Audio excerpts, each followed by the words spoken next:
Chapter 3 of Pippi Longstocking is called Pippi Plays Tag with Some Policemen. It soon became known throughout the little town that a 9-year-old girl was living all by herself in Villa Villicula, and all the ladies and gentlemen in the town thought this would never do. All children must have someone to give them advice, and all children must go to school to learn multiplication. So the ladies and gentlemen decided that this little girl in Villa Villicula must immediately be placed in a children's home. A children's home is basically like an orphanage, somewhere where they take children who don't have parents and need to be taken care of. So that's where they want to take Pippi. One lovely afternoon, Pippi had invited Tommy and Annika over for afternoon coffee and pepparkakor, which remember was the kind of Swedish cookie that Pippi was baking before. She had spread the party out on the front steps. It was so sunny and beautiful there, and the air was filled with the fragrance of the flowers in Pippi's garden.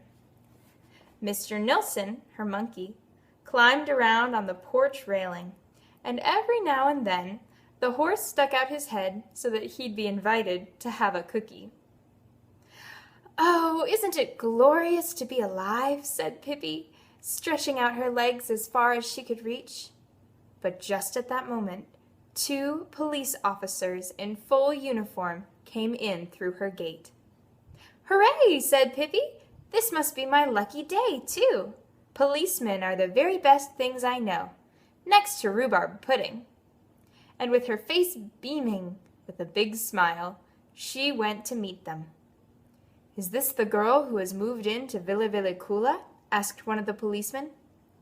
"Well, quite the contrary," said Pippi, which means the opposite.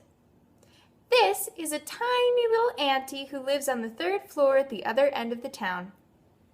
She said that only because she wanted to have a little fun and joke around with the policemen, but they didn't think it was funny at all. They said that she shouldn't be such a smarty and talk back.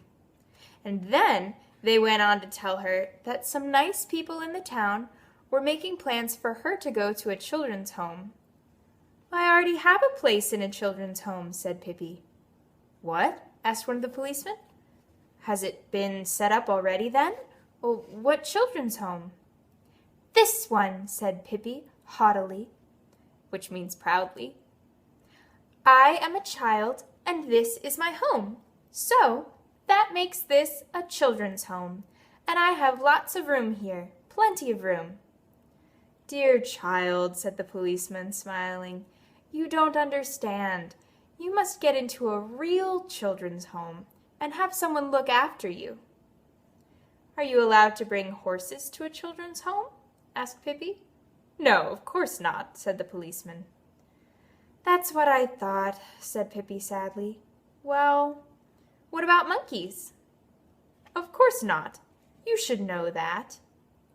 "Well then," said Pippi, "you'll have to get kids for your children's home from somewhere else. I certainly don't intend to move there."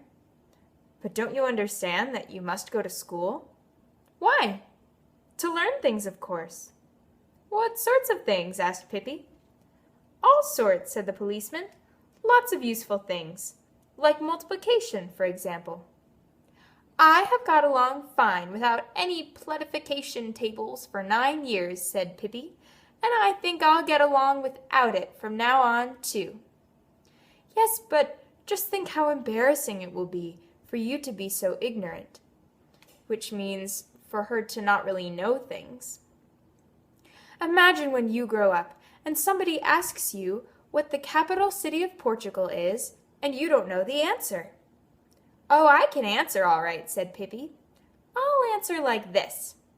If you are so determined to find out what the capital of Portugal is, then for goodness sakes, you should write a letter right to Portugal and ask them."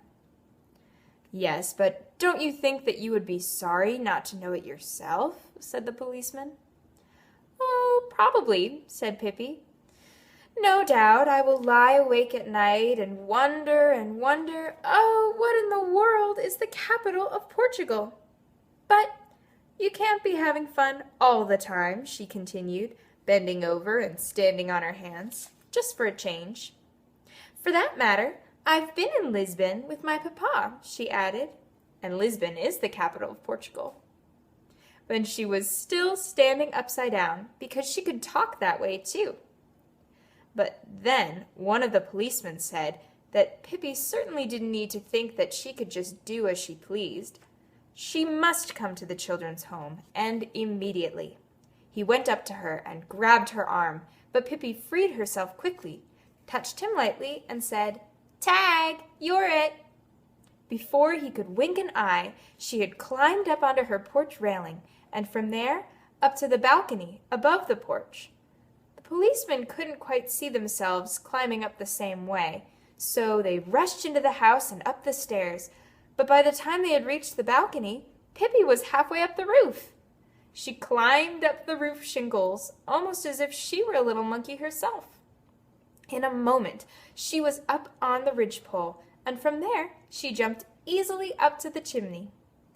Down on the balcony stood the two policemen, scratching their heads, and on the lawn stood Tommy and Annika, staring at Pippi. "Isn't it fun to play tag?" cried Pippi. "And weren't you nice to come over? It certainly is my lucky day, too."